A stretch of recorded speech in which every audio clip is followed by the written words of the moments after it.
Sabe qual é a parte mais difícil de recomeçar depois dos 30? Não é o fato de começar tudo novamente, ou muito menos do dinheiro que eu perdi ou que eu não fiz. É o fato de você olhar para trás e ver que durante uma jornada, todas as decisões que você tomou não te levou para o objetivo que você sempre quis. Aos 20 anos, eu fiz meu primeiro intercâmbio. Aos 21, me formei em engenharia civil. Nesse mesmo ano eu conheci minha esposa, no caso, na época, namorados. Finalizamos a faculdade juntos e decidimos explorar esse mundão. Decidimos que nós íamos passar 2 anos na Irlanda. Juntamos tudo o que tínhamos e o que não tínhamos e ó, nossa primeira experiência juntos internacionalmente. Lá foi algo complicado. Eu vi várias pessoas indo embora por um simples motivo. O conforto. É muito difícil reiniciar em um novo país. Trabalhamos de tudo que deu no começo, mas a minha principal profissão lá foi cuidar de idosos. A dela, trabalhar na área de beleza, no salão de beleza. Um ano se passou e eu lembro até hoje. Era uma sexta-feira à noite, nós saímos para jantar e ela me disse assim: eu não queria que você ficasse chateada comigo, porque desde quando nós fomos para lá e vimos pessoas indo embora, a intenção sempre foi ficar o suficiente para recuperar todo o investimento que nós fizemos até ali. Ela olha para mim chateada e fala: por favor, não fica chateado ou bravo comigo, mas eu não me vejo morando na Irlanda. Aquilo me bateu uma pressão, porque o meu maior medo naquele cenário era ter pego todas as reservas que nós tínhamos feito e simplesmente voltar com uma mão na frente e outra atrás. Até porque o inglês não estava bom. Conversa vai, conversa vem. E eu falei para ela: lembra do meu primeiro intercâmbio? Tinha sido no Canadá. Eu falei: eu amei aquele país. Realmente não tem comparação de um lugar para o outro. Você quer tentar?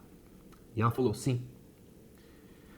Me lembro até hoje a gente tendo que andar várias vezes, de torno de 10 a 15 quilômetros a pé, todo santo dia, seja na chuva, seja no sol, o que não era muito comum lá. O mais comum eram as chuvas. Para guardar o dinheiro do ônibus, para começar a juntar dinheiro, porque não dava para voltar para o Brasil. E para ir para o Canadá, a gente não poderia estudar inglês. Então, o principal seria eu fazer uma pós-graduação, ou ela. Desconfortável do inglês, ela falou: vamos trabalhar o mais duro possível e você faz um curso. Existia na época alguns cursos que eu queria muito fazer, mas lembro que não ia ser possível. Era extremamente caro. Contamos cada moeda, cada centavo. E embora eu realmente quisesse fazer algum curso que fosse realmente acrescentar na minha carreira, pois eu nunca tinha trabalhado como engenheiro, não ia dar. Ainda assim, depois de um ano, aos trancos e barrancos, conseguimos pagar um curso para estudar aqui em Vancouver. Relações Internacionais. Chegamos em Vancouver, um frio. Meu Deus, eu lembro o frio que estava. Ele olhou para mim e falou assim: uau, isso aqui é lindo, mas será que eu vou me adaptar com esse frio? Logo bateu aquele gelo, né? Pois investimos valores acima de 100 mil reais para poder fazer esse curso. Uau, foi algo... A gente começou tudo novamente. O curso não era para agregar muito profissionalmente, era uma maneira da gente estar aqui legalmente, sonhando com a tão sonhada cidadania. Comecei o curso. Não vou mentir. O comecinho ali foi muito difícil, mas ao passar do tempo, fiz amizades que levo para a vida hoje. E eu comecei a me apaixonar pelo curso. Pois é, eu descobri um dom que eu tinha, que eu não sabia. A comunicação. Relações internacionais, você tem que trabalhar diretamente a sua comunicação, melhorar o fator psicológico para você conseguir atuar de uma maneira decente, seja numa negociação empresarial, seja você lidar com diferentes culturas e afins, né? Comecei a me desenvolver de uma maneira absurda e eu vi que eu tinha um dom para comunicação. Mas chegou o primeiro ponto de problema. A gente não poderia trabalhar nada voltado a isso. No final das contas, até poderíamos. O único problema seria, dependendo da profissão, você não consegue pontuação para conseguir a cidadania canadense.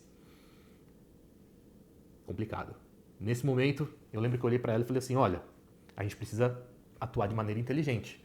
Então, nesse cenário, nós vamos precisar pegar algum tipo de trabalho que a gente consiga simplesmente se manter, mas que também dê pontuações o suficiente para a gente conseguir a cidadania. Primeiro ano, muito complicado. Segundo ano, eu percebi que eu odiava aquilo que nós estávamos fazendo. O terceiro ano, nós fomos para Las Vegas. Era um final de semana onde a segunda-feira e a terça-feira ia ser feriado. A gente viu uma promoção e falamos: vamos para Las Vegas? Vamos. Chegando em Las Vegas, ela olhou para mim, eu olhei para ela achou um vestido lindíssimo e eu falei: por que nós não casamos aqui? Procuramos uma fotógrafa e, cara, foi uma experiência incrível. Casamos em Las Vegas. Uau! Um dos dias mais felizes da minha vida. Voltamos para o Canadá, mais um ano se passa e nós tivemos o nosso primeiro filho. É nessa hora que você começa a ver o que realmente é maturidade, pressão, é uma coisa muito difícil. E ainda assim, trabalhando em algo que eu odiava. Mas, tão esperado, fomos recompensados. Depois de 6 anos, finalmente saiu nossa cidadania. Uau! Lembro desse dia como se fosse ontem. Mas aí, começou algumas coisas realmente chatas. Um vazio, um buraco, que eu já sabia que estava lá, mas quando você está tão focado em realizar alguma coisa, muitas das vezes você não percebe o como aquela situação pode se transformar em um pesadelo. E eu lembro que assim que a gente pegou a cidadania, não havia mais motivos para eu estar trabalhando naquele tipo de profissão. Apesar de pagar bem, a gente estar extremamente organizado, pé de meia feito, eu olhei para ela e falei assim, isso aqui não tá dando mais não, né? Eu comecei a trabalhar cada vez mais e pela primeira vez ela olhou para mim e falou assim, a gente não tá conseguindo se comunicar, né? Você tá trabalhando muito, praticamente a gente não tem mais tempo livre e é algo que você não gosta, então você praticamente está sempre reclamando ali. Porque morar fora, pessoal, é muito difícil, porque querendo ou não, a sua família é a sua família e pronto, acabou, né? Dificilmente você faz amigos muito próximos para poder compartilhar aquilo. E eu olhei para ela e falei assim, você não tem noção do buraco que eu tô emocionalmente falando na parte de profissão. Eu amo tudo que nós conquistamos, mas agora eu tenho que olhar e ver o quão difícil vai ser mudar. Eu hoje, com 31 anos, me peguei pensando, como que eu vou reorganizar toda a minha vida? Porque eu trabalho com algo que eu odeio, mas ao mesmo tempo, eu não tenho uma profissão. Aquela formação foi simplesmente um diploma. Como que eu vou recomeçar isso? Porque está impactando minha vida, está impactando minha família, impactando meu emocional. E foi aí que eu vi uma válvula de escape. Até porque, como que eu iria concorrer com essa garotada de 20 anos para melhorar algo que eu nem gosto? Eu nunca gostei da engenharia, eu nunca gostei da profissão que nós estávamos exercendo aqui. Como crescer? Como melhorar isso? Eu teria que mudar. E foi durante esse percurso, eu aprendi muito sobre investimento, guardar dinheiro, executar algumas operações no mercado financeiro e eu tinha um canal, tinha um curso sobre, e eu amava aquilo.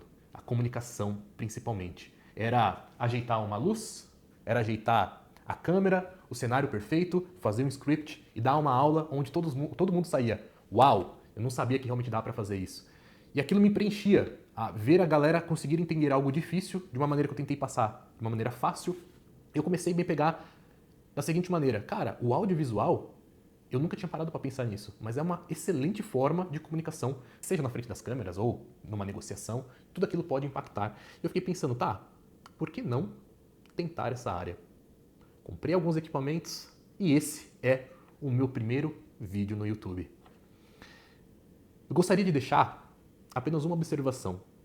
Dos 30 a mais, pensem sempre assim, dá para recomeçar, mas eu acredito que a única forma de se recomeçar é tendo que fazer algo que você goste ou que você tenha interesse de fazer. Porque abandonar algo para começar outra coisa, sendo que você não gosta, eu acho que não vai valer a pena. Para os meninos de 20 até os 30 anos, pense da seguinte maneira. Sempre coloque na balança o que as suas decisões vão impactar. Eu vejo muito guru de internet falando assim, quando você quer ficar rico, você tem que sair, abandonar todos os seus amigos, você vai pagar um preço por aquilo. Assim como eu paguei o preço para pegar minha cidadania. Eu poderia, nesse meio tempo, estar estudando, me profissionalizando, e eu esqueci dessa área. Eu esqueci. Então, não façam esse mesmo erro de achar que a vida não vai passar, ou se passar vai tudo ficar bem. Nem sempre é assim. Principalmente quando você está fazendo algo que você odeia. Uma hora a conta chega. Então sempre pense, essa vai ser minha decisão. O que pode impactar? Se eu tiver que fazer isso por agora, o que eu posso fazer para melhorar o meu futuro? Porque vai chegar a conta.